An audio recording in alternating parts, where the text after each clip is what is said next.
অন্তরের মধ্যে ঈমান যদি নড়বড়ে হয়, বিষ খেলে মরতে হবে, ঈমান যেমন আছে ঠিক তেমনি সুদ খেলেও জাহান্নামে যেতে হবে, এই ঈমানটাও পাকা রাখতে হবে। উপস্থিত হযরত উলামায়ে কেরাম, ফজলায়ে ইজম, আইম্মায়ে মাসাজিদ, সামনে উপবিষ্ট কাছের এবং দূরের দিন ইসলামের নরসালদুল বিল মুজাহিদ, সম্মানিত দিনী ভাইরা, বিশেষ করে আমার পিতৃতুল্য মুরব্বী বাবাজিগণ, সমবয়সী যুবক ভাইরা, স্নেহের কচিকাচারা, পর্দার মধ্যে অবস্থানরতা মা খাদিজাতুল কুবরা রাদিয়াল্লাহু তাআলা আনহার উত্তরসূরি আমার সম্মানিতা মা এবং বোনেরা, আল্লাহ সুবহানাহু ওয়া তাআলার মহান দরবারে হাজারো লাখ কোটি শুকরিয়া জ্ঞাপন করছি, যিনি আমাদেরকে অত্যন্ত মহব্বত করে এবং ভালোবেসে আজকের এই রাসূলের ঘোষিত জান্নাতের বাগানে এসে উপস্থিত হওয়া তৌফিক এনায়েত করেছেন। এজন্য আমরা সকলেই প্রাণ উজাড় করে পড়ছি আলহামদুলিল্লাহ। আর জোরে বলুন আলহামদুলিল্লাহ। রব্বানা লাকাল হামদ হামদান কাসীরান তাইয়িবান মুবারাকান ফীহি ইয়া রব্বি লাকাল হামদু কামা ইয়ানবাগি লিজালালি ওয়াজহিকা ওয়া আযীমি সুলতানিকা। দুরূদ ও সালাম নাজিল হোক সে মহান মানবতার মুক্তির দিশারি, মানবতার মুক্তির দূত, যার মাধ্যমে আমরা কোরআন এবং সুন্নাহর সহি ইলম, সহি বুঝ জানতে, বুঝতে এবং শিখতে পেরেছি। আমরা সকলেই পড়ছি আল্লাহুম্মা সাল্লি আলাইহি আল্লাহুম্মা বারিক আলাইহি। সম্মানিত হাজিরিন, আজকের এই সুন্দর আয়োজনে উপস্থিত হতে পেরে আপনারা খুশি হচ্ছেন নাকি বেজার হয়েছেন? খুশি তো হবারই কথা, কারণ ঈমানদার তাদের বৈশিষ্ট্য হচ্ছে যেখানে কোরআনের আয়োজন করা হবে, কোরআনের আয়োজন দেখলেই ঈমানদার খুশি হয়ে যায়। ঠিক কিনা জোরে বলেন? মাছের জন্য যেমন পানি প্রয়োজন, পানি পাইলে মাছ খুশি হয় না বেজার হয়? কথা বল না কেন? পানি পেলে মাছ খুশি হয়। ঠিক তেমনিভাবে ঈমানটাকে তাজা করার জন্য আল্লাহ সুবহানাহু ওয়া তাআলা যে ঐশী বাণী নাজিল করেছেন, ঈমানদার এই ঐশী বাণীর কোন একটা সুযোগ পেলে খুশি হয়ে যায়, বলে আলহামদুলিল্লাহ। তবে আমরা খুশি হলে কি হয়েছে? এক শ্রেণীর শয়তানের কিছু মুরিদ থাকে, তারা কিন্তু খুবই অখুশি। ঠিক কি না জোরে বলেন? তারা কেন খুশি বলতে পারবেন? অখুশি হওয়ার মূল কারণ হচ্ছে এই, ভালো করে বুঝবেন, আপনি গোপন একটা পাপ কাজে লিপ্ত হবেন, গোপনে পাপ কাজে লিপ্ত হচ্ছেন যেখানে, সেখানে যদি আপনি দেখেন এখানে সিসি ক্যামেরা লাগানো আছে। কি লাগানো আছে? সিসি ক্যামেরা লাগানো আছে। তাহলে কোনো বিবেক সম্পন্ন পাপী ওই সিসি ক্যামেরার সামনে দাঁড়িয়ে পাপ করবে নাকি? বরঞ্চ সিসি ক্যামেরা দেখে ওর মিজাজ খারাপ হয়ে যাবে। যেই জায়গায় আবার কেউ সিসি ক্যামেরা লাগায় নাকি? ঠিক কি না? ঠিক তেমনি ভাবে এই পৃথিবীর বড় বড় অপরাধী যারা আছে, শয়তানের কাছে যারা নিজেদের মাথা থেকে নিজেদের মস্তিষ্কটাকে বিক্রি করে দিয়েছে, এই ধরনের শয়তানের মুরিদ মার্কা মানুষ যারা, এরা কুরআনুল কারীমের আয়োজন দেখলেই এদের মাথা খারাপ হয়ে যায়। ঠিক কি না? তার মূল হচ্ছে আল্লাহ পাক রব্বুল আলামিন বলেন, তাবারাকাল্লাযী নাযালাল কিতাবা তাবারাকাল্লাযী নাযালাল ফুরকানা আলা আবদিহি লিয়াকুনা লিল আলামিনা নাযীরা। জোরে বলুন আল্লাহু আকবার। আমার বান্দারা তোমরা শোনো, তাবারাকাল্লাযী নাযালাল ফুরকান, অতি বরকতময় একটি ফুরকান আমি তোমাদের জন্য নাজিল করে দিয়েছি। নাযালাল ফুরকান, আল্লাহ বলছেন আমি নাজিল করেছি সত্য মিথ্যার পার্থক্যকারী কোরআনটাকে। কোন সুবহানাল্লাহ। কেন নাজিল করেছেন? আলা আবদিহি লিয়াকুনা লিল আলামিনা নাযীরা, এই বিশ্বের বুকে যত মানুষ আছে সমস্ত মানুষ যাতে কোনটা হক আর কোনটা বেহক, কোনটা সঠিক আর কোনটা বেঠিক, এটা যদি কেউ নির্ণয় করতে চায়, সে ব্যক্তি যাতে এই কোরআনের কাছে ওই কাজটাকে তুলে ধরে।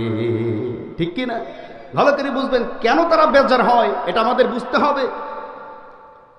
আজকে শয়তানের দল যারা আছে এরা এক একটা জিনিস তৈরি করে, যেমন একটা ঔষধও যদি কোনো কোম্পানি তৈরি করে, ঔষধ খেলে এই রোগ সারে এইটা ওরা বলে, কিন্তু এই ঔষধ খেলে কিন্তু আরো কিছু ক্ষতি হয়, এটা কিন্তু ওরা মানুষের জানায় না। জানায় কি জানায় না? জানায়। এটা কিন্তু উজ্জ্বল রাখে, এটা জানায় না ওরা। এই ওষুধ খেলে এই অসুখ সারবে, কিন্তু ওই অসুখ সারার কারণে ওই ঔষধ আপনি খাচ্ছেন, এর ফলে কিন্তু ওই ঔষধের পার্শ্ব প্রতিক্রিয়ায় অন্য একটা রোগ আপনার শরীরে তৈরি হয়। এই কথাটাই কোরআন বলে দেয়। সুবহানাল্লাহ পড়লেন না? আমার ভাইয়েরা, শয়তানের দল তৈরি করেছে ভালোবাসা দিবস। আমরা ভালোবাসা দিবস পাওয়ার পরে খুব আনন্দ উৎফুল্ল হয়ে গেলাম। এই তো আসছে ভালোবাসা দিবস 14ই ফেব্রুয়ারি, কিন্তু এই ভালোবাসা দিবসটা আসলে আমাদের জন্য ক্ষতি না উপকারী, এইটা জানার জন্য যখন কোরআনের কাছে নিয়ে চলে আসলাম, কোরআন এর মধ্যে বলে দিল ভালোবাসা দিবস নামক যে দিবসটা চলছে, কোরআনের ভাষায় এটা হচ্ছে বেহায়া দিবস। ঠিক কি না? আল্লাহ পাক রব্বুল আলামিন বলেন শয়তানের কাজ হচ্ছে ইন্নাল্লাহ ইয়া'মুরু বিল ফাহশা। আল্লাহ পাক রব্বুল আলামিন বলেন শয়তানের কাজ হচ্ছে ইয়া'মুরুকুম বিসসুই ওয়াল ফাহশা, তোমাদের পাপের কাজে নিমজ্জিত রাখবে, অশ্লীলতা বেহায়াপনার দিকে যেটা নিয়ে যাবে, এইটা কখনো ভালো কাজ হতে পারে না, এইটা শয়তানের কাজ। ঠিক কি না? তাহলে ভালোবাসা দিবসের নামে যারা নাকি মা বোনদেরকে ঘর থেকে বাহির করে নিয়ে আসলো, সুন্দর সুন্দর পোশাক, মহিলাদের যে সৌন্দর্য দেখার অধিকার একমাত্র তার স্বামীর, এই সৌন্দর্যটাকে প্রকাশ করে সারা বিশ্বের সমস্ত মানুষদেরকে শয়তানের এই কুপরামর্শে এই ভালোবাসা দিবসের নামে বিভিন্ন স্থানে ঘুরে বেড়াইলো। এই জিনিসটা ভালো না মন্দ এটা প্রকাশ করে দিল কোন জিনিসে? কোরআন। কোন জিনিসে?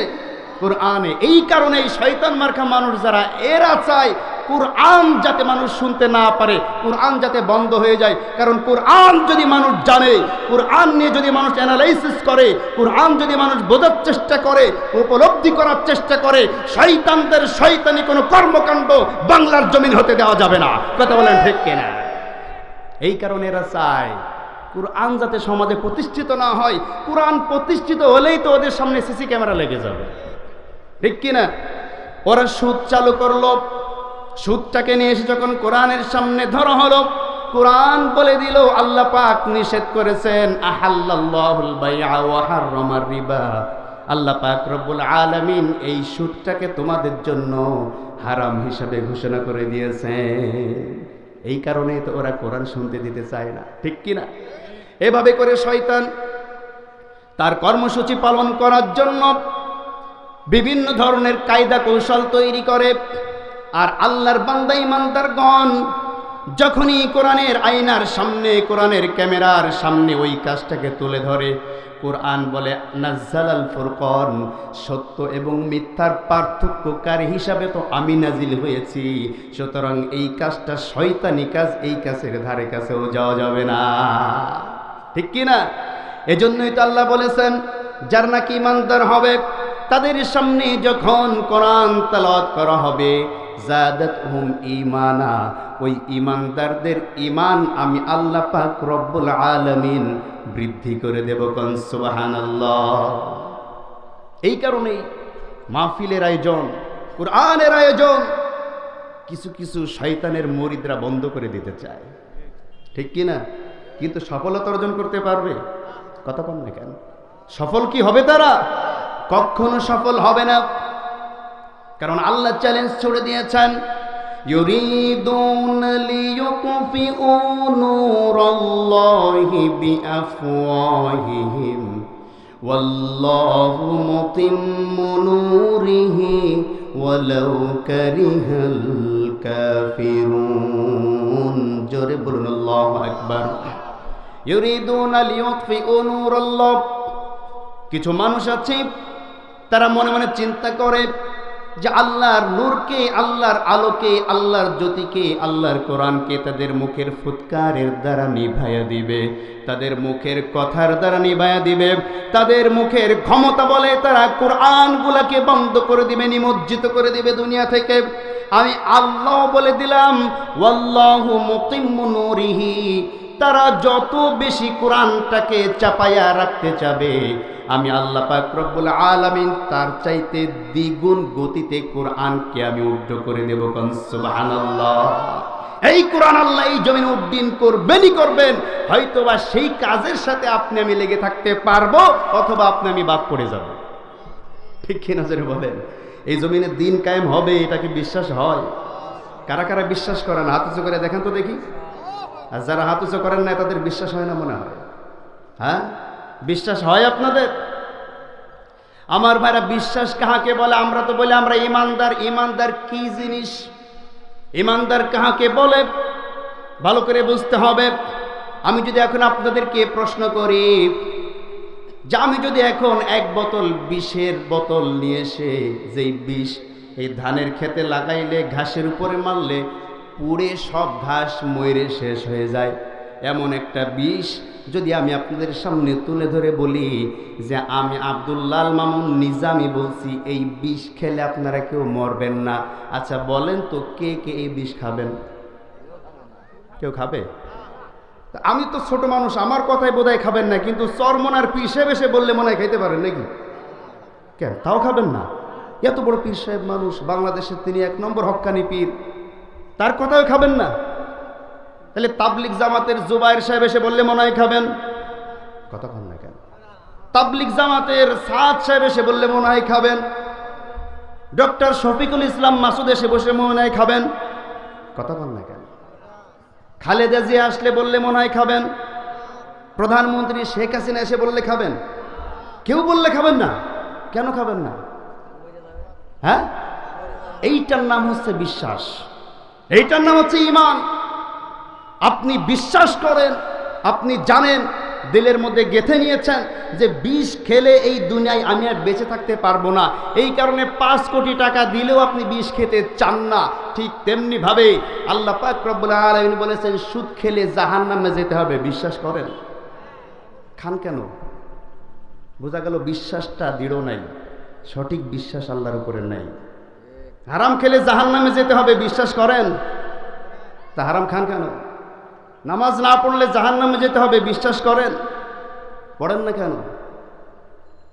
ইসলামী আন্দোলনের সাথে সম্পৃক্ত না হলে জাহান্নামে যেতে হবে, এটা জানেন? তা সম্পৃক্ত হন না কেন? বোঝা গেল মুখে মুখে ইমানদার, অন্তরের মধ্যে ইমান পরিপূর্ণ হয়নি। ঠিক কিনা জোরে বলেন? এজন্য আমাদের ইমানগুলাকে নবায়ন করতে হবে। খাঁটি ইমানদার যদি আমি হতে পারি, এত এত জিকির, সারাদিন জিকির তসবিহ টিকারও কোনো প্রয়োজন নাই। আল্লাহর নবী বলেন আখলিস দীনাকা ইয়াকফিকাল আমালুল কলিল। ইমানটাকে যদি মজবুত করতে পারো, খাঁটি ইমানদার হতে পারো, কেবলমাত্র 5 ওয়াক্ত নামাজ পড়বে, রমজান মাসের সঠিক রোজাগুলো রাখবে, সামর্থ্য থাকলে জাকাত দিবে, সামর্থ্য থাকলে হজ করবে, বেসিক এই কাজগুলা যদি সঠিক ইমানদার হয়ে করতে পারো, এই সামান্য আমল নাজাতের জন্য যথেষ্ট হয়ে যাবে। অন্তরের মধ্যে ইমান যদি নড়বড়ে হয়, বিষ খেলে মরতে হবে, ইমান যেমন আছে ঠিক তেমনি সুদ খেলেও জাহান্নামে যেতে হবে, এই ইমানটাও পাকা রাখতে হবে। ঠিক কিনা জোরে বলেন? বিষ খেলে মৃত্যুবরণ করতে হবে, এই ইমান যখন আমার অন্তরে আছে, নামাজ 1 ওয়াক্ত ছেড়ে দিলেও জাহান্নামে যেতে হবে, এই বিশ্বাস আপনাকে আমাকে রাখতে হবে। কথা বলেন ঠিক কিনা? এই ইমানটা মজবুত করেন, অত বেশি কিছু করা লাগবে না, অল্প আমল করবেন, আল্লাহ জান্নাত দিয়ে দিবে। তা না করে সারাদিন মসজিদে বসে তসবিহ টিপতে টিপতে আঙ্গুল ব্যথা করে ফেলেছেন, সেজদা দিতে দিতে কপাল কারো করে ফেলিয়েছেন, চিল্লা লাগাইতে লাগাইতে বাড়িঘর সব শেষ করে দিয়েছেন, ইসলামী আন্দোলন করতে করতে জীবনের সব সম্পদ ব্যয় করে ফেলেছেন, কিন্তু ইমানদার সঠিকভাবে হতে পারেন নাই, আপনার ওই তসবি টেপা, ওই হাজিগিরি, ওই দানবীর, এটা কোনো কাজে আসবে না। ঠিক কিনা জোরে বলেন, ঠিক কিনা?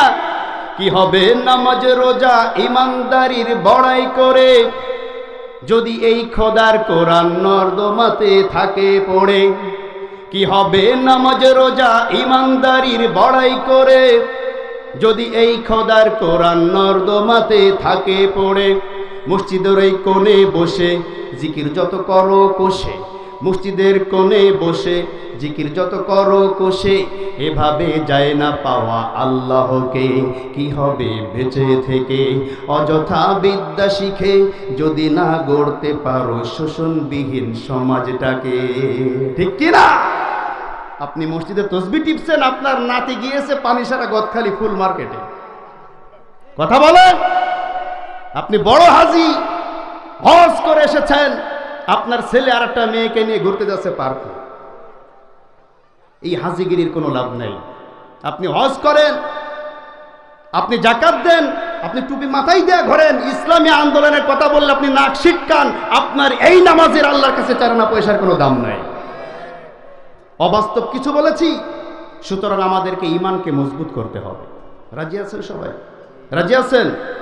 তাফসিরুল কুরআনুল কারীমের অর্থ হচ্ছে কিন্তু বক্তার কণ্ঠ কেমন এইটা দেখে না, বক্তার চেহারা কেমন এইটা দেখে না, কেমন টান দিতে পারে এইটা দেখতে যায়। এই কারণে হেদায়েত হয় না। উদ্দেশ্য থাকবে কোরআনের কথা থেকে কিছু শিক্ষা অর্জন করব। কথা বুঝতে পেরেছেন আমার ভাইয়েরা?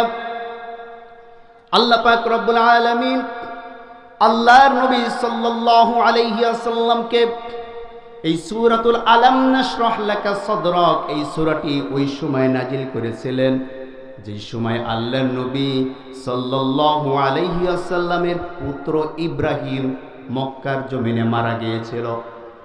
আল্লাহর নবী পুত্র ইব্রাহিম যখন মারা গেল, মক্কার কিছু মুশরিক বেঈমানরা মক্কার বুকে আনন্দ চিত্রে ঘোষণা দিতে লাগলো, তোমাদের কোনো চিন্তা নাই, তোমাদের কোনো ভয় নাই, মুহাম্মদ নতুন দিনের আবির্ভাব নিয়ে এসেছে, আর কয়দিন বা মুহাম্মদ বাঁচবে, মুহাম্মাদের বংশ নির্বংশ হয়ে গিয়েছে, মুহাম্মদকে শেষ করতে পারলেই ইসলাম শেষ হয়ে যাবে, সুতরাং মুহাম্মাদের সন্তান মারা গিয়েছে, মুহাম্মদ আফতার হয়ে গিয়েছে, মুহাম্মাদের লেজটা কেটে গিয়েছে, বলি নাউজুবিল্লাহ। এই ধরনের কথাবার্তা যখন মক্কায় প্রচার এবং প্রসার করা শুরু হয়ে গেল, আল্লাহর নবী সাল্লাল্লাহু আলাইহি ওয়াসাল্লাম একটু মনক্ষুণ্ণ হলেন। যখন তিনি মনক্ষুণ্ণ হলেন, আল্লাহ পাক ডাক দিয়ে বলছেন, ও নবী তুমি মনক্ষুণ্ণ হয়েছো কেন? কেনই বা তুমি মন খারাপ করেছো? আলাম নাশরাহ লাকা সাদরাক ওয়া ওয়াদা'না আনকা ওয়িজরাক الذي أنقض ظهرك ورفعنا لك ذكرك। জোরে বলুন আল্লাহু আকবার। আলাম নাশরাহ লাকা সাদরাক, ও নবী তোমার কি মনে নাই আমি কি তোমার বক্ষটাকে প্রশস্ত করে দেই নাই? সুবহানাল্লাহ পড়েন।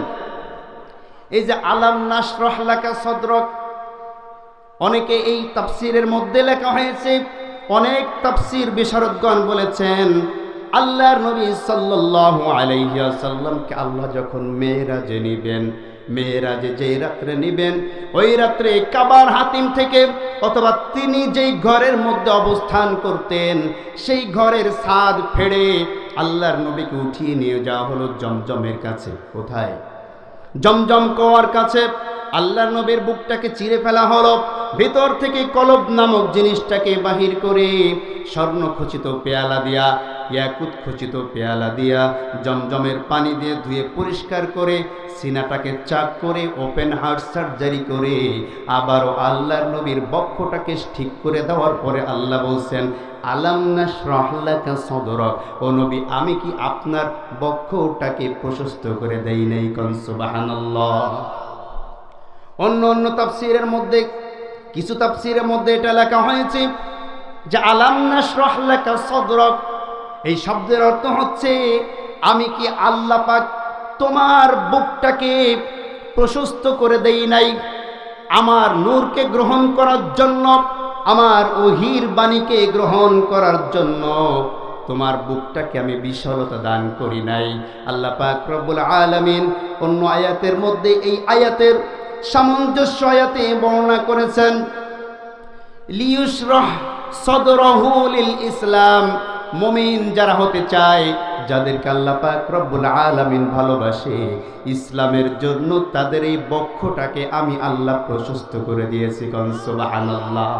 ও নবী, তোমার উম্মতের জন্য যেমন আমি বক্ষটাকে প্রশস্ত করে দিয়েছি, যারা ইসলাম কায়েম করতে চায়, যারা দিন কায়েমের আন্দোলনের সাথে যুক্ত হতে চায়, যারা আমার জমিনে আমার দিন প্রতিষ্ঠিত করার জন্য সঙ্গী হতে চায়, আমি তাদের জন্য এই বক্ষটাকে প্রশস্ত করে দিয়েছি।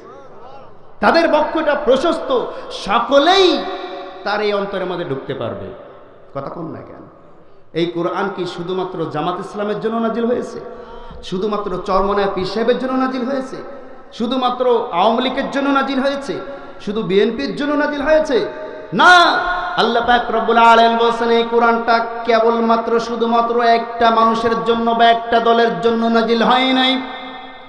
এই কোরআনটা নাজিল হয়েছে শাহরু রমাদান আল্লাযী উনজিলা ফীহিল কুরআন হুদাল লিন-নাস ওয়া বাইয়িনাতিম মিনাল হুদা ওয়াল ফুরকান। জোরে বলুন আল্লাহু আকবার। শাহরু রমাদান, রমজান মাসের মধ্যে একটা রাত্রে আমি কোরআন নাজিল করেছি। হুদাল লিন-নাস, গোটা মানব জাতির হেদায়েতের জন্য কোরআনটা নাজিল হয়েছে। যে ইচ্ছা করে, যে চিন্তা করে আমি সঠিকভাবে চলবো, তার জন্য এই কোরআনটা হেদায়েত স্বরূপ আমি আল্লাহ পাক রব্বুল আলামিন নাজিল করে দিয়েছি। সুবহানাল্লাহ। তাহলে এই কোরআনটা শুধুমাত্র একটা দলের জন্য না, এক কেন্দ্রিক করার জন্য কোরআনটাকে নাজিল হয় নাই। এই কোরআন যাদের মধ্যে থাকবে, কোরআন যারা অর্জন করতে পারবে, কোরআনের জ্ঞান যারা উপলব্ধি করতে পারবে, তাদের বক্ষটা প্রশস্ত থাকতে হবে। সকলকে আপন মনে করে কোরআনের দাওয়াত দিতে হবে। কথা কম না কেন? সকলকে আপন মনে করে, সেটা হোক মুসলিম, হোক ইহুদি, হোক খ্রিস্টান, হোক জামাত ইসলাম, হোক জাতীয় পার্টি, হোক জাসদ, হোক বাসদ, হোক আওয়ামী লীগ, হোক বিএনপি, যে যে ঘরনারী হোক না কেন, হোক শিয়া, হোক সুন্নি, প্রত্যেককেই আল্লাহর বান্দা মনে করে, নিজের আপন মনে করে, মানুষ মনে করে কোরআনের দাওয়াত তাকে দিতে হবে। এটাই হচ্ছে একজন দায়ীর বৈশিষ্ট্য। কথা বলেন ঠিক কিনা? আমার ভাইয়ের, এবার আপনি কাউকে যদি আপন করতে চান, আপনার বক্ষটা যদি প্রশস্ত হয়ে যায়, তাহলে আপনি কখনো বলতে পারবেন না অমুক দলের মধ্যে ইসলাম নাই, তমুক দল কাফের, তমুক দল ফাসিক, আমি একাই আল্লাহর ওলি। কথা বল না কেন? এরকম বলে না যে অমুক কাফের, অমুক ফাসিক, অমুক মুশরিক, অমুক এইটা, তমুক সেইটা, আমি আল্লাহর ওলি। কারোর মধ্যে ইসলাম নাই, আমার একার মধ্যে ইসলাম আছে। এমন আছে না? এমন কথা বলে না? যে যেই দল করে সে সেই দলকেই বলে আমারটাই হক আর বাদ বাকি সব বেহক। বলে কি বলে না? আল্লাহর নবী বলেছেন, যদি কোনো ব্যক্তিকে বলতে দেখো যে আমি হক সব বেহক, তাকে বলে দাও তুই 1 নম্বর বেহক। কথা বলেন ঠিক কিনা? আপনি হক এটা আপনি বলতে পারবেন না। আপনি বলতে পারেন যে আমি হকের উপরে আছি, রস্যই লাগাইতে পারবেন না। এই রশ্মি লাগানোর অধিকার আল্লাহ আপনাকে দেয় না। ঠিক কি না? আমার ভাইয়েরা, আমার বন্ধুগণ, আমাদের সমাজে খুঁটিনাটি বিষয় নিয়ে ইখতিলাফ আছে না নাই? কথা কম না কেন? ছোট্ট ছোট্ট বিষয় নিয়ে ইখতিলাফ করে আমরা দলে দলে বিভক্ত হয়ে যাই। কিন্তু আল্লাহ পাক রব্বুল আলামিন বলেছেন, ইয়া আইয়ুহাল্লাযীনা আমানু ইজতানিবু কাসীরাম মিনাদ-দন ইন্না বা'দাদ-দন্নি ইসমুন। জোরে বলুন আল্লাহু আকবার। ইজতানিবু, তোমরা ফিরে থাকো, বেঁচে থাকো, পৃথক থাকো, কাসীরাম মিনাদ-দন, মানুষের উপরে বাজে ধারণা করা থেকে। কারণ কিছু কিছু ধারণা আছে, তোমার যে ধারণা সেটা সঠিক নাও হতে পারে। ঠিক কিনা? এবার আল্লাহর নবী বলছেন, এই যে তানিবু, তোমরা বেঁচে থাকো সাবউল মুবিকাত, 7টি বড় বড় ধ্বংসাত্মক গুনাহ থেকে তোমরা বেঁচে থাকবে। বাদ বাকি ছোটখাটো যেই অপরাধ আছে এইগুলা আল্লাহ পাক রব্বুল আলামিন এমনিতেই তোমাদেরকে মাফ করে দিবে। ছোটখাটো যেই বিষয়টা, খুঁটিনাটি মাসলা মাসাইল, সুন্নাত, নফল, মুবাহ, মুস্তাহাব, এই সমস্ত খুঁটিনাটি বিষয়ে প্রশ্ন করার কোনো সুযোগই থাকবে না। আল্লাহর অত সময় নেই। আল্লাহ দেখবেন বড় কোনো অপরাধ আপনার মধ্যে আছে কিনা, কথা বলেন ঠিক কিনা, ফরজের কোনো ঘাটতি আছে কিনা, ওয়াজিবের কোনো ঘাটতি আছে কিনা, সুন্নাত, নফল, এই সমস্ত বিষয় আল্লাহ পাক রব্বুল আলামিন কোনো প্রশ্নই করবেন না। এইগুলো আপনার ইবাদতের মাধ্যমে আল্লাহ মাফ করে দিবেন। তাহলে এই বিষয় নিয়ে এত ইখতিলাফ কিসে? কথা কম। আমাদের সমাজে ইখতিলাফ তো এইগুলা নিয়ে, এ ভালো না, ও ভালো না, এই জায়গায় বাঁধে কেন, ওই জায়গায় ছাড়ে কেন, এই নিয়ে যত মারামারি, এইগুলা আল্লাহ দেখবে না। বড়টা নিয়ে বলো না, ওই গুতাগুতি গরিবদেরকে নিয়ে করো কেন? 21শে ফেব্রুয়ারি নিয়ে একটু বলো দেখি কেমন ক্ষমতা তোমার, কথা বলছেন না কেন? 16ই ডিসেম্বর নিয়ে বলো দেখি কেমন ক্ষমতা তোমার, বুকের পাঠা। সেই সময় বলে অনুগত্য করা ফরজ তমকে। আরে বেটা, নিজের গায়ে যখন গিয়া লাগে তখন অনুগত্য করা ফরজ। এই যে কাদা ছুড়াছুড়ি, এই যে অমুক ভালো না তমক ভালো না, এই কারণে আজকে ইসলাম এই পর্যায়ে এসে দাঁড়িয়েছে, ঠিক কিনা? তবে আজকের এই কন্দকপুরের যুব সমাজকে প্রাণ খুলে দোয়া করতে চাই। আপনাদের উচিত তাদের জন্য দোয়া করা, কারণ তারা যে আজকের এই পরিবেশে এসেও যখন মানুষ বিভিন্ন ডিভাইস, বিভিন্ন প্রকার খেলার মাধ্যমে, ফেসবুক, ইন্টারনেটের মাধ্যমে যখন যুব সমাজ সব ধ্বংসের দ্বার প্রান্তে পৌঁছে গিয়েছে, তখন এই যুবকরা সে কোরআনের মাহফিলের আয়োজন করেছেন, বলে আলহামদুলিল্লাহ। আমার ভাইয়েরা, এজন্য আল্লাহর নবী সাল্লাল্লাহু আলাইহি ওয়াসাল্লামকে বলতেছেন, তোমার বক্ষটাকে আমি প্রশস্ত করে দিয়েছি। ওয়া ওয়াদানা আনকা বিজরাক, এত কষ্ট তুমি পাচ্ছিলা যে তোমার মাজার হাড়িটা পর্যন্ত বাঁকা হয়ে যাচ্ছিল। তার মানে হচ্ছে, ভালো করে বুঝবেন, এই সমাজে যারা নাকি সমাজের মঙ্গল চায়, সমাজের মানুষের ভালো চায়, সে যদি একজন ভালো মানুষ যদি দেখে যে আপনার চোখের সামনে একজন পুরুষ, একজন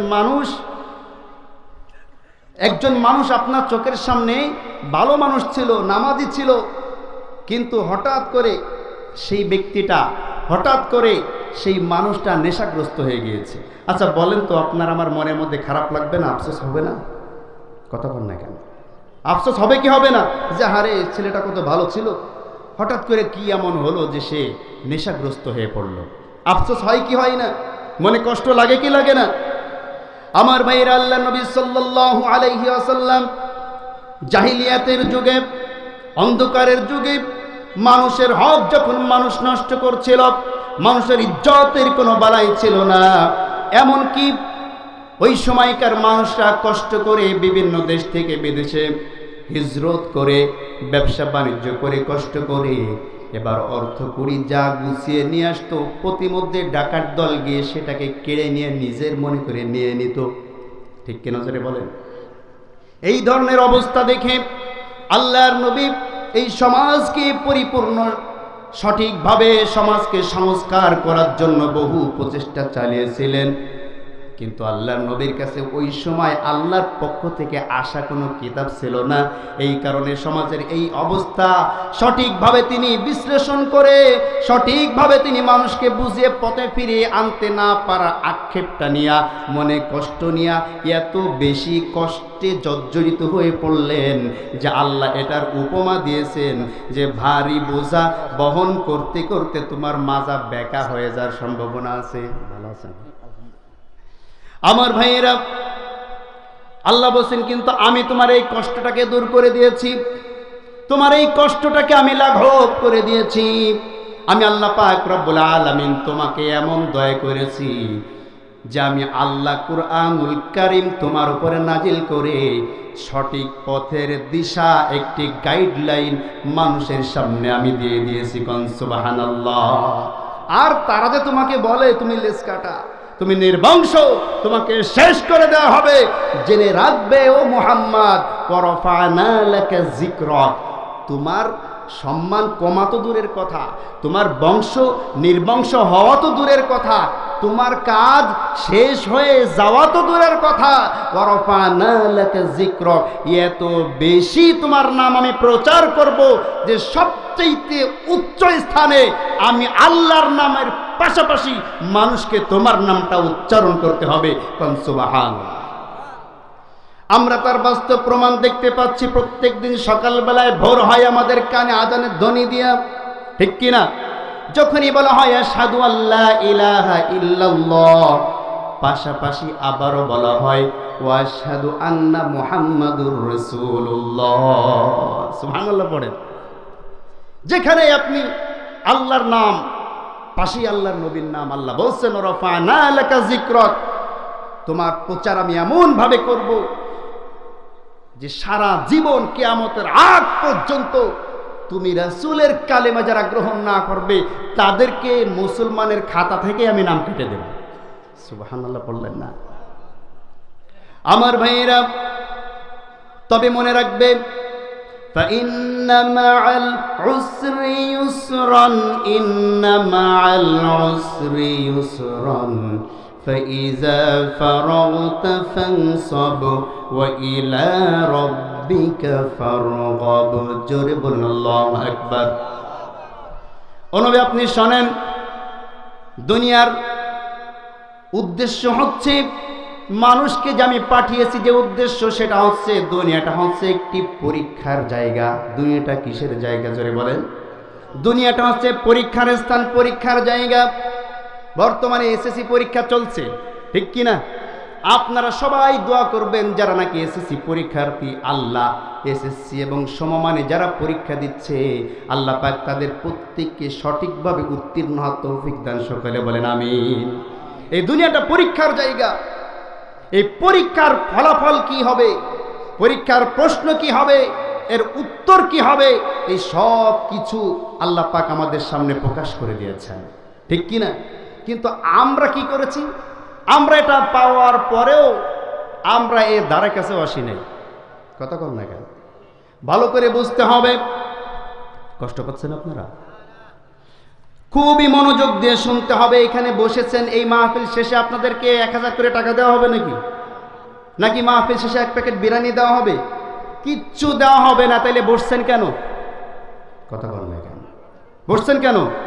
কোরআন থেকে কিছু উপদেশ নেওয়ার জন্য, ঠিক কি না? উপদেশ যদি নিতে হয় তাহলে বুঝে শুনে নিতে হবে। একটা উদাহরণ দিলে বুঝবেন। বর্তমান সমাজে আপনাদের এদিকে ভালো, অন্যান্য এমন এমন কিছু জায়গা আছে যে স্কুল কলেজের সভাপতি এমন ব্যক্তি হয় যে নিজের নামটা পর্যন্ত লিখতে পারে না। আছে না? আছে, অনেক জায়গা আছে, এদিকে অন্তত নাই। তো এমন ব্যক্তি একজন স্কুলের সভাপতি, তার ছেলে এবছর এসএসসি পরীক্ষার্থী। কি কথা কি বুঝতে পারতেছেন? তো এই এসএসসি পরীক্ষার্থী এসএসসি পরীক্ষা দেওয়ার আগে কিন্তু একটা টেস্ট পরীক্ষা হয় কি হয় না? এই টেস্ট পরীক্ষায় যদি উত্তীর্ণ হতে পারে তাহলে সেন্টারে পাঠাবে, উত্তীর্ণ না হইতে পারলে সেন্টারে পাঠাবে না। তা এখন সভাপতি সাহেব আসছেন স্কুলে, ওনার ছেলেকে পরীক্ষায় অ্যাটেন্ড করতে দেওয়া হচ্ছে না। এদিকে খেয়াল করেন কেন আমি কথা বলছি। সভাপতি এসে স্কুলের কর্তৃপক্ষ সহ সুপার সাহেব, প্রিন্সিপাল সাহেবকে ডেকে বলছেন, হেডমাস্টারকে, যে হেডমাস্টার, হেড স্যার, আমার ছেলেকে আপনি কেন সেন্টারে পাঠান নাই, তার জবাবটা আপনাকে দিতে হবে। এবার হেডমাস্টার বলছে যে সভাপতি সাহেব, যদিও আপনি আমাদের স্কুলের সভাপতি, ম্যানেজিং কমিটির, কিন্তু বিষয়টা হচ্ছে আমাদের স্কুলের নিয়ম হচ্ছে সেন্টারে যেতে হলে অল সাবজেক্টে পাস করতে হবে, কিন্তু আপনার ছেলে অল সাবজেক্টেই ফেল করেছে। কি কথা বুঝেন নাই? তা যেই ছেলে অল সাবজেক্টে ফেল করেছে তাকে আমরা কেমনে করে সেন্টারে পাঠাই? আর সভাপতি তো নিজের নামটাও লিখতে পারে না। সভাপতি দাঁড়িয়ে রাগ হয়ে বলছে, এই অল সাবজেক্টটা কোন মাস্টার পড়ায়, ওই মাস্টার আমার সামনে ডেকে নিয়ে আয়। কি কথা কি বুঝতে পেরেছেন? তাহলে অল সাবজেক্ট কি, এইটা কিন্তু সভাপতি সাহেব বোঝে না, ঠিক কি নজরে বলেন? তাই কোরআনটা যে কি জিনিস এইটা আমরা বুঝি না বিধায় উল্টাপাল্টা বকা শুরু করি। কি শুনি তাও বুঝি না, কেন শুনলাম তাও বুঝি না। এজন্য আমাদেরকে বোঝার চেষ্টা করতে হবে। আল্লাহ পাক রব্বুল আলামিন তার পক্ষ থেকে একটি চিঠি আমাদের সামনে পাঠিয়েছেন। বাংলাদেশের বর্তমান প্রধানমন্ত্রী শেখ হাসিনার পক্ষ থেকে যদি আমাদের আবুল কালাম আজাদ সাহেবের সামনে একটা চিঠি আসে, উনি যদি এই চিঠিটা পান, পাওয়ার সাথে সাথে কি খুশি হবেন না বেজার হবেন? চেয়ারম্যান সাহেব কি করবেন আপনি যদি প্রধানমন্ত্রীর চিঠি আপনার সামনে আসে, আপনি কি করবেন? প্রথমে একটু লাফাই নেবেন না যে খুশিতে একদম? এবার শোনেন, উনি যদি লেখাপড়া জানেন, সাথে সাথে 1 মিনিট ওই পিয়নরে সই করার আগেই আগে খুলবে দেখি কি লেখা আছে চিঠিতে, কথা কোন না কেন। আর যদি উনি পড়তে না জানেন, দৌড় মেরে চলে যাবে পাশের বাড়ি ওনার চাচার কাছে অথবা ভাইয়ের কাছে যারা পড়তে জানে, ঠিক কিনা? দৌড় মেরে গিয়ে বলবে তাড়াতাড়ি দেখো প্রধানমন্ত্রী কি লিখেছে, ভালো সংবাদ না খারাপ সংবাদ, কথা কোন। আল্লাহ পাক রব্বুল আলামিন তার পক্ষ থেকে একটি চিঠি আপনার আমার দুয়ারে পাঠিয়ে দিয়েছেন। কপাল পোড়া মুসলমান, এই চিঠির মধ্যে আল্লাহ আমাদেরকে কি দিলেন এইটা আমরা একটু বিবেচনা করে দেখতে পারলাম না, ঠিক কি না? আপনার উচিত ছিল আপনি যদি পড়তে পারেন এই কোরআন কমপক্ষে প্রতিদিন 1 পৃষ্ঠা করে আপনার পড়া এবং তার অর্থ জানা। আর পড়তে যদি না পারেন, তাহলে যেইখানে এই কোরআনের কথা বলা হয়, যেইখানে কোরআনের তাফসীর করা হয়, আপনি সুযোগ পাইলে আসরের পর থেকে আপনার বসে থাকা উচিত ছিল যে আল্লাহ তার চিঠির মধ্যে কি বলেছে, এই চিঠি আল্লাহর পাঠানো চিঠি, এইটা আমাকে পড়তে হবে, জানতে হবে। আমি যদি এখানে জিজ্ঞাসা করি যে আপনার এখানে কয়জন কোরআন তেলাওয়াত করতে পারেন, হাত যদি উঠাইতে বলি, আমার মনে হয় যে এইখানে 90% মানুষের, মানে 100% মানুষের মধ্যে 90% মানুষ হাত উঁচু করবে যারা পড়তে জানে না, কথা বলেন। মুসলমানদের বৈশিষ্ট্য কেমন হওয়ার কথা ছিল নাকি? মুসলমানদের বৈশিষ্ট্য হওয়ার কথা ছিল এমন যে মুসলমানের ঘরে যে জন্ম নিবে 100% তাকে কোরআন শিখতে হবে, কথা বলেন ঠিক কিনা? কারণ এই কোরআন যে মেনে নিবে, শুধু মুসলমানরা নয়, যেই মেনে নিবে তার ঘরে আল্লাহ পাক রব্বুল আলামিন শান্তি বর্ষণ করবেন, ঠিক কিনা? তার পরিবারটা শান্তিময় হয়ে যাবে। যেই সমাজে কোরআনটা প্রতিষ্ঠিত হবে, সেই সমাজটা শান্তিতে বসবাস করতে পারবে। যেই রাষ্ট্রে কোরআনটা প্রতিষ্ঠিত হয়ে যাবে, সেই রাষ্ট্রের মানুষও সুখে এবং শান্তিতে বসবাস করতে পারবে, ঠিক কিনা যারা বলেন? হোক সে হিন্দু, হোক মুসলিম, হোক জামাত ইসলাম, হোক জাতীয় পার্টি, হোক আওয়ামী লীগ, হোক বিএনপি, যে যে দলই করুক না কেন, দলমত নির্বিশেষে যদি আল্লাহর দেওয়া চিঠিকে অনুসরণ করে নিজে চলতো, সমাজ চলতো, রাষ্ট্র চলতো, এই রাষ্ট্রের মধ্যে কোনো অন্যায়, রাহাজানি, হানাহানি, এত কষ্ট করে রাত জেগে চেয়ারম্যানদের বিচার করতে যেতে হতো না, ঠিক কিনা? এ বাণী সকলের নয় শুধু মুমিনের, যারাই চলবে মেনে ফল পাবে কোরআনের, ঠিক কিনা? এ বাণী সকলের নয় শুধু মুমিনের, যারাই চলবে মেনে ফল পাবে কোরআনের। ঘরে বলো কিবা রাষ্ট্রে বলো, ঘরে বলো কিবা রাষ্ট্রে বলো, অশান্তি দূর করে শান্তি আনে সমাধান। সমাধান চাও যদি জীবনে মরণে, ফিরে যাও খুঁজে নাও, চোখ রাখো কোরআনে, ঠিক কিনা? আমার ভাইয়েরা, এই জন্য আল্লাহ পাক বলছেন, ও নবী তোমার কষ্ট পাওয়ার কোনো কারণ নেই। এই দুনিয়াটা ক্ষণস্থায়ী, দুনিয়াটা চিরস্থায়ী নয়। এই দুনিয়াটা আমি মানুষকে পাঠিয়েছি পরীক্ষার জন্য। সুতরাং ফাইন্না মাআল উসরি ইউসরান, ইন্না মাআল উসরি ইউসরা। এই দুনিয়ার বৈশিষ্ট্য হচ্ছে একটা শান্তির সাথে, একটা আনন্দের সাথে 2টা অশান্তি লেগে থাকবে।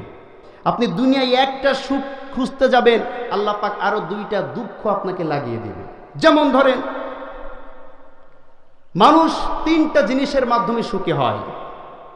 কয়টা জিনিস? 3টা জিনিসের মাধ্যমে মানুষ সুখী হয়। আমার ভাইরা, অর্থ করি, টাকা পয়সা, এরপরে সুন্দর যৌবন। আমার ভাইরা, এরপরে অধিক সময়। ভালো করে বুঝতে হবে, আমাদের জীবনের দিকে একটু তাকান। শিশুকাল থেকে শুরু করে কিশোর বয়স পর্যন্ত, যুবক হওয়ার আগ পর্যন্ত একজন মানুষের কাছে অনেক সময় থাকে, ঠিক কিনা?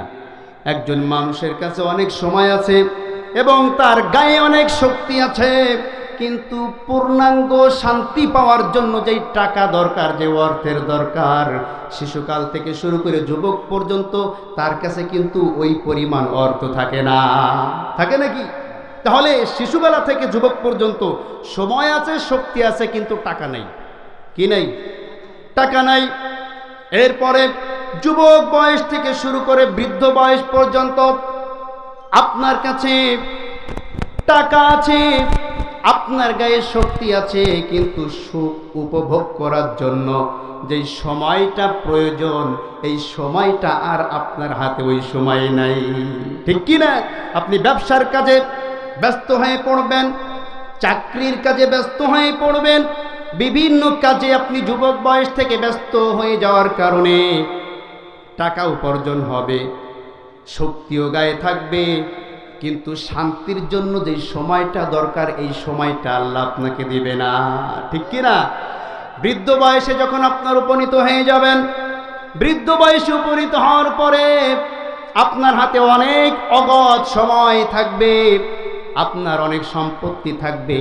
কারণ একজন মানুষ যখন বৃদ্ধ হয়ে যায় তখন কিন্তু তার সম্পত্তির চূড়ান্ত পর্যায়ে সে পৌঁছে যায়। ব্যবসা করতে করতে 40 বছর যাবৎ ব্যবসা করতে করতে, গাড়ি বাড়ি করতে করতে, এবার সে ব্যক্তি গাড়ি বাড়ি করতে করতে, ব্যবসা করতে করতে, বাণিজ্য করতে করতে কোটি কোটি টাকার মালিক যখন সে হয়ে যায়, বয়স হয় 60 বছর। কথা বল না কেন? 60 বছর বয়স হয়ে যায়।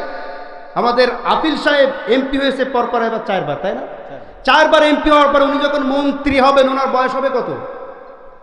কথা বলছেন না কেন? কমপক্ষে 60-70 বছর বয়স হয়ে যাবে। 60-70 বছর বয়সে কিন্তু উনি মন্ত্রী হবেন। কিন্তু এই 60-70 বছর বয়স যখন একজন ব্যক্তির হয়ে যায়, তখন তার হাতে অনেক সময় থাকে, অবসরে চলে যায়, হাতে অনেক সম্পদ থাকে, অনেক টাকা কামিয়েছে, কিন্তু শান্তি উপভোগ করার জন্য গায়ে যে শক্তি দরকার, এই শক্তি আর তখন থাকে না। ঠিক কি নজরে বলেন? এজন্য একজন মানুষ দুনিয়ার জীবনে পূর্ণাঙ্গ সুখ যদি খুঁজতে চায়, তাহলে সে ব্যক্তি পূর্ণাঙ্গ সুখ দুনিয়ায় পাবে না, বরঞ্চ মরিচিকার পিছনে ছুটে ছুটে ফাও সময়টা নষ্ট হয়ে যাবে। আলী রাদিয়াল্লাহু তাআলা আনহু এই কারণে বলেছেন, ফাইন্না মাআল উসরি ইউসরান, ইন্না মাআল উসরি ইউসরা। এই আয়াতের তাফসীরে আলী রাদিয়াল্লাহু তাআলা আনহু বলেছেন, দুনিয়ায় যদি 2টা সুখ আল্লাহ তোমাকে দেয়, সাথে একটা দুঃখ আল্লাহ তোমাকে লাগিয়ে রাখবে। ঠিক কিনা? এই জন্য দুনিয়াটা কিন্তু ভাই শান্তির জায়গা। শান্তির জায়গা তো আখেরাত। শান্তির জায়গা কোথায়? দুনিয়াটা কষ্টের জায়গা। আর দুনিয়া সিজনুল মুমিনিন, দুনিয়াটা হচ্ছে মুমিনদের জন্য জেলখানা। ওয়া জান্নাতুল কাফিরিন, কাফেরদের জন্য হচ্ছে দুনিয়াটা জান্নাত। ঠিক কি না? সূরা বাকারার মধ্যে আল্লাহ বলছেন, যুইনা লিল্লাযিনা কাফারুল হায়াতুদ দুনিয়া ওয়া ইয়াসখারুনা মিনাল্লাযিনা আমানু ওয়াল্লাযিনা اتقوا فوقهم يوم القيامة والله يرزق من يشاء بغير حساب. জোরে বলুন আল্লাহু আকবার। যুইনা লিল্লাযিনা কাফারুল হায়াতুদ দুনিয়া, এই দুনিয়ার নাজ নেয়ামত, দুনিয়ার গাড়ি বাড়ি, দুনিয়ার সৌন্দর্য, লিল্লাযিনা কাফারুল হায়াতুদ দুনিয়া, দুনিয়ার জিন্দেগিতে দুনিয়ার সুখ সব কিছু আল্লাহ সৃষ্টি করেছেন কাফেরদের জন্য। আমরা অনেক সময় বলি যে আমেরিকা, ব্রিটেন, এরপরে পশ্চিমা, এরা কত উন্নত হয়ে গিয়েছে তারা, আমরা তো অত উন্নতি করতে পারি না। ইহুদি খ্রিস্টানরা কত উন্নত এবং কত পয়সার মালিক তারা, কত সুখ শান্তি তারা করে। আমরা এই সময় এই কথা বলে আক্ষেপ করি না? আরে ভাই, আমরা তো জানি না যে এইগুলো তো আল্লাহ ওদের জন্যই তৈরি করেছেন। ঠিক কিনা? আর ঈমানদারদের জন্য আল্লাহ বলেছেন ওয়াল্লাযীনা তাকাও। শোনো, তোমাকে আল্লাহ যে জীবনটা দিয়েছে, সেই জীবনের উপরে তুমি সন্তুষ্ট থাকো আর আল্লাহর ইবাদত করো। হাসবির, তুমি ধৈর্য ধারণ করো আল্লাহ যে জীবনটা তোমাকে দিয়েছে সেই জীবনের উপরে, আর আল্লাহর ইবাদত করো। মনে রাখবে মুসলমানেরা, আল্লাহ যেই তোমাকে জীবনটা দিয়েছে তার উপরে সন্তুষ্ট থাকো। ওয়াল্লাযীনা তাকাও, যদি এটা করতে পারো, আল্লাহর তাকওয়া অবলম্বন করতে পারো, ফাওকাহুম ইয়াউমাল কিয়ামা, কিয়ামতে উঠে দেখবে এই দুনিয়ায় যারা রাজাধিরাজ ছিল, এই দুনিয়ায় যারা অর্থওয়ালা ছিল, টাকাওয়ালা ছিল, ক্ষমতাওয়ালা ছিল, এই দুনিয়ায় যারা চাকচিক্যময় জীবন যাপন করেছে, যাদেরকে দেখে তুমি আক্ষেপ করতে, ঈর্ষা করতে, সেই সমস্ত ব্যক্তিরা কঠিন শাস্তির মধ্যে আছে। আর ওয়াল্লাযীনা তাকাও, দুনিয়ায় তুমি আল্লাহর ইবাদত করার কারণে ফাওকাহুম ইয়াউমাল কিয়ামা, আল্লাহ পাক রব্বুল আলামিন কোটি কোটি কোটি গুণ নিয়ামত তোমাকে আল্লাহ জান্নাতে দান করে দিবে। তাহলে দুনিয়ায় যদি আপনি কিছু না পান, আফসোস করেন না। কথা বুঝেন নাই? আমি একটা গাড়ি কিনতে পারি নাই, আফসোস করেন না। আপনার বউটা দুনিয়ার বুকে সুন্দরী হয় নাই, আফসোস করেন না। আপনার চাকরিটা দুনিয়ায় ভালো চাকরি হইল না, আফসোস করেন না। আপনি ব্যবসা করে 2-3 তলা গাড়ি বাড়ি করতে পারলেন না, আফসোস করেন না। যতটুকু পেয়েছেন তার উপরে সন্তুষ্ট থাকেন, সন্তুষ্ট থেকে ধৈর্য ধারণ করে আল্লাহর ইবাদত করতে থাকেন। আল্লাহ পাক এর চাইতে কোটি কোটি গুণ বেশি নিয়ামত কিয়ামতের ময়দানে আপনাকে দান করে দিবেন। কোন সুবহানাল্লাহ। ফাইজা ফারাগতা ফানসাব। আর উলামায়ে কেরামের দায়িত্ব হচ্ছে, মসজিদের ইমামদের দায়িত্ব আল্লাহ দিচ্ছেন, ফারাগতা ফানসাব, যখন আল্লাহর ইবাদত থেকে ফারাগ হবা, যে কোনো ইবাদত শেষ হবে, তখন মানুষদেরকে দোয়া শিক্ষা দিবে, তাসবিহ শিক্ষা দিবে, তালিম শিক্ষা দিবে, মানুষদেরকে নিয়ে দোয়া করবে। এই হুকুমটাও আল্লাহ দিয়েছেন। এজন্য আমাদের ইমাম যারা আমরা আছি, অন্তত কিছু না হোক প্রত্যেক ফজরের নামাজের পরে প্রতিদিন ওয়াল্লাহুল্লাযী না শিখাইয়া অন্তত একটা করে সূরা 1 মাস ধরে পড়ান। 1 মাস যদি একটা সূরা পড়াইতে পারেন, দেখবেন 1 মাসে একটা সূরা মুখস্থ হয়ে গিয়েছে। 40 বছর মসজিদে নামাজ পড়ে ওয়াল্লাহুল্লাযী ছাড়া আর কিছুই মনে নাই। এমন হয় কি হয় না? কারণ আমরা ইমাম সাহেবরা কি করি, ডাইনে বামে সালাম ফিরানোর পরে একটু চোখ বুঝে থাইকা প্রতিদিন ওয়াল্লাহুল্লাযী শেষ, আল্লাহুম্মা আমিন। কেন এটা করেন কেন? আরে ওয়াল্লাহুল্লাযী তো পড়বেন, এটা বেশি গুরুত্ব না? এর চাইতে বেশি গুরুত্ব একটা সূরা সহি শুদ্ধ করে তাকে শেখান। সূরা ফাতিহা 2 মাস ধরে পড়ান। কথা বল না কেন? 2 মাস ধরে একটা সূরা ফাতিহা যখন মুখস্থ হয়ে গিয়েছে, এরপরে আলাম তারা পড়ান, আরো 2 মাস পড়ান। আপনি 1 বছর ধরে একটা সূরা শিখান, তাতেও লাভ আছে।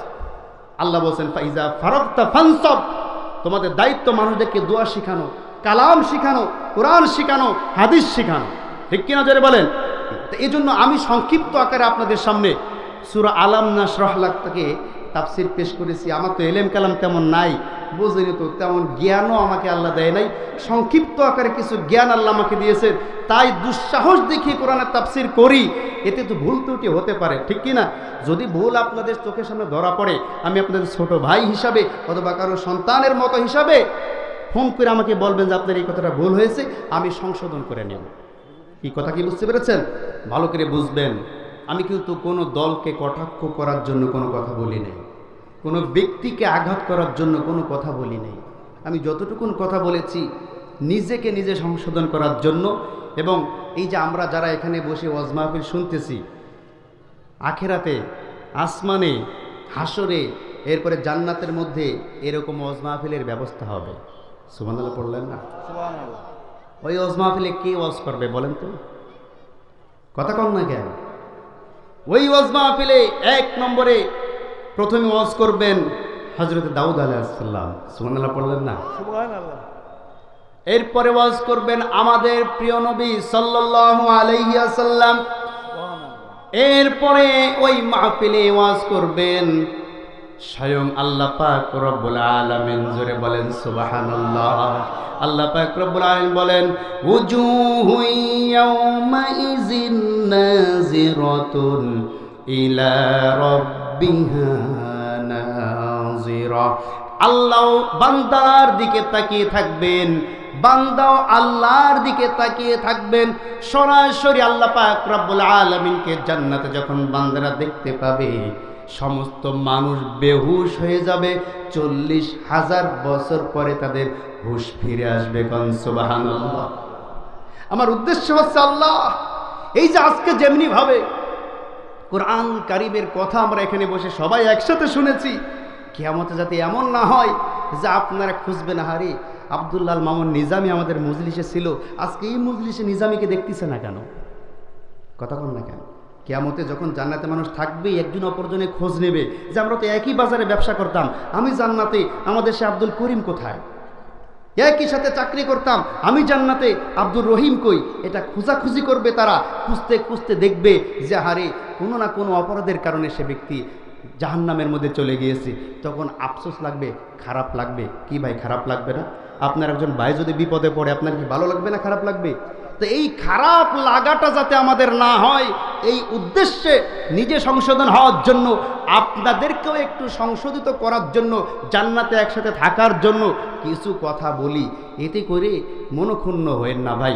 আপনাদের সাথে আমার জমি জমা নিয়েও কোনো বিরোধ নাই, আছে নাকি? আপনাদের ঘরের পাশেও আমার ঘর না যে কোনোদিন পানি ফেলেছে, আপনি কেন আমি আপনার সাথে শত্রুতা করব? কেন শত্রুতা করব? আমাদের দায়িত্ব কি জানেন? আল্লাহ আমাদের দায়িত্ব দিয়েছেন যে তোমাদের দায়িত্ব হচ্ছে মানুষের কাছে পৌঁছে দেওয়া, মানুষের দায়িত্ব হচ্ছে সেটা গ্রহণ করা, ঠিক কি না? আমাদের দায়িত্ব কি? আপনাদের নিকটে কোরআনের দাওয়াতটা পৌঁছে দেওয়া। আপনাদের দায়িত্ব আছে সেইটাকে কি করা? গ্রহণ করা, মেনে নেওয়া। এখন কোরআনের কথা শোনার পরে আপনি মানতে পারছেন না, এটা হচ্ছে একটা বিষয়। যে আমি শুনলাম ঠিক আছে এটা সঠিক, কিন্তু মানতে পারছি না, এটা একটা বিষয়। কিন্তু কিছু মানুষ আছে মানতেও পারে না, আবার বিরোধিতা করে। কথা বল না কেন? তুমি বাবা মানতে পারছো না, ভালো কথা, চুপ করে থাকলেই তো হয়। মানতে পারছো না, চুপ করে থাকো। বিরোধিতা করলে এইখানেই তো বিপদে পড়লে, ঠিক কি না? বিরোধিতা করা মানেই তো বিপদ। কারণ আল্লাহ বলছেন ওয়াকাযালিকা নাজজি মান আসরাফা। আমার কোরআন যখন মানুষের সামনে প্রচার করা হবে, যাদের সামনে প্রচার করা হবে মান আসরাফা, এই শোনার পরে যারা সীমা লঙ্ঘন করবে, যারা ইসরাফ করবে, যারা বিরোধিতা করবে, ওয়াকাযালিকা নাজজি মান আসরাফা। আর ওয়ালাম ইউমিন বিআয়াতি রাব্বি, আমার যে আয়াত তার সামনে পেশ করা হলো, এই আয়াতের উপরে যারা ঈমান আনবে না সঠিকভাবে, ভালো করে বুঝবেন, যাদের সামনে কোরআনের কথা বলা হলো, মানতে পারলো না, চুপ থাকলো, অসুবিধা নেই, তার জবাব সে দিবে, আল্লাহ তার কাছ থেকে জবাব নেবেন। সে যদি কোনো জবাব দিতে পারে সেটা তার বিষয়। মান আসরাফা, কিন্তু চুপ না থেকে ইসরাফ করলো, বাড়াবাড়ি করলো, বিরোধিতা করলো। আর ওয়ালাম ইউমিন বিআয়াতি রাব্বি, আমার আয়াতকে অস্বীকার করলো, যে এই যুগে এই জিনিস মানা যায় না। আল্লাহ বলছেন আযাবুল আখিরাতি আশাদ্দু আবকা, কিয়ামতের ময়দানে এমন শাস্তি তাকে দেওয়া হবে, কঠিনতম কঠিন শাস্তি। আর ওয়া আবকা, এই শাস্তিটা দীর্ঘস্থায়ী হবে, ক্ষণস্থায়ী না। ঠিক কিনা জোরে বলেন, ঠিক কিনা? দুনিয়ায় যদি আপনি কোনো শাস্তিতে গ্রেফতার হয়ে যান, আপনার যদি দুনিয়ায় কোনো অসুস্থতা হয়, হয়তো 1 সপ্তাহ পরে আপনি সুস্থ হতে পারেন।